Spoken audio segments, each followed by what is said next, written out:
नमस्कार दोस्तों, आज मैं आपको एक ऐसी हॉरर स्टोरी बताने जा रही हूँ जो बहुत पुरानी होने के साथ साथ बहुत डरावनी भी है। और यकीन मानिए, यह कहानी पढ़कर आप हैरान हो जाएंगे। हो सकता है आपने ये कहानी पहले से ही सुनी या पढ़ी हो। यह कहानी है एक डॉल यानी गुड़िया की, जिसका नाम है एनाबेल डॉल। तो आइए कहानी शुरू करते हैं। यह कहानी शुरू होती है सन 1918 से। इसी साल एक अमेरिकी राइटर जो बच्चों की कहानियाँ और कॉमिक्स लिखते थे, उन्होंने सबसे पहले इस डॉल का जिक्र अपनी किताब में किया था। इस किताब में उन्होंने अपने साथ हुई एक सच्ची घटना के बारे में बताया था। वह लिखते हैं कि एक बार वह अपने घर के बैकयार्ड में टहल रहे थे। उन्होंने देखा कि वहां पर एक डॉल पड़ी हुई है। उन्होंने कभी भी पहले ऐसी डॉल को अपने घर के आसपास नहीं देखा था, इसलिए उन्होंने वो डॉल उठा ली और अपने पड़ोसी से पूछा कि कहीं ये डॉल उनकी तो नहीं। लेकिन पड़ोसी ने इनकार कर दिया। उन्होंने इसके बारे में ज्यादा नहीं सोचा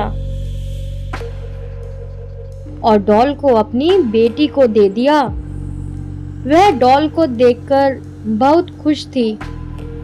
वह उसके साथ हर रोज खेलने लगी।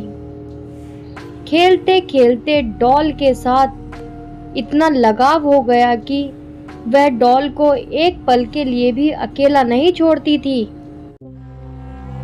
वह उसी के साथ सोती थी। वह घर में अकेली बैठी उसके साथ ज्यादा से ज्यादा समय बिताने लगी और बातें करने लगी। उसके पापा को उसकी चिंता होने लगी थी, लेकिन बच्ची समझकर नजरअंदाज कर देते थे। धीरे धीरे वह बड़ी होने लगी, लेकिन जब वह 13 साल की हुई तब वह किसी गंभीर बीमारी से पीड़ित हो गई।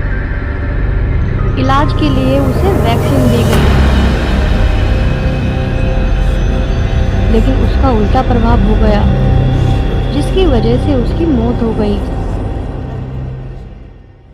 लेकिन अजीब बात यह थी कि जिस तरह वह डॉल रहस्यमय तरीके से उनके घर में आई थी, ठीक उसी प्रकार वह गायब हो गई।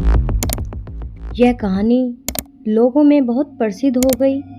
इसके बाद वह डॉल कई सालों तक कहीं भी नजर नहीं आई।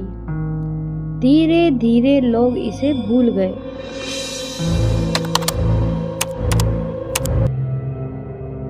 लेकिन 1970 में ही यह डॉल एक टॉय स्टोर पर नजर आई। एक दिन किसी महिला को वह डॉल पसंद आई और उसने वह डॉल खरीद ली।